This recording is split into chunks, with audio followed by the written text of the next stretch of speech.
নমস্কার বন্ধুরা, আজকের আমি বানাবো আলুর সাটে। এই দেখো, আমি আলুটা সেদ্ধ করে এইটায় গেঁথে নিয়েছি। এইবারে একটা ব্যাটার তৈরি করব। বেসন, চালের গুঁড়ো, লবণ, হলুদ আর মিষ্টি, আর দিয়ে দেবো একটা ভাজা মশলা, ধনের গুঁড়ো, লঙ্কা আর এলাচ, লবঙ্গ। এই ভাজা মশলাটা দিয়ে দেবো। এইটা এটার সাথে গুলিয়ে নেব। এইবারে অল্প অল্প করে জল দিয়ে এইটা একটু ঘন করে তৈরি করে নেব ব্যাটারটা। একটু কাঁচা লঙ্কা কুচিও দিয়ে দিয়েছি। এই তো ব্যাটারটা তৈরি হয়ে গেছে।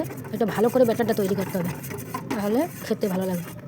এবার গ্যাসটা ধরিয়ে দিয়েছি, কড়াই বসিয়ে দিয়েছি। কড়াইটা গরম হয়ে গেছে, দিয়ে দেবো তেল।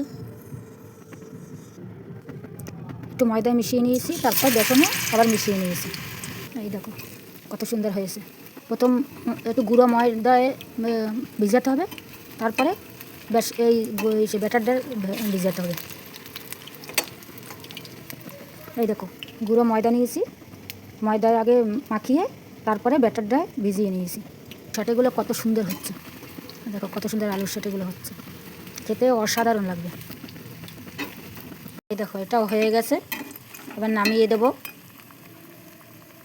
এই দেখো আলুর সাটেগুলো কত সুন্দর হয়েছে, এই দেখো।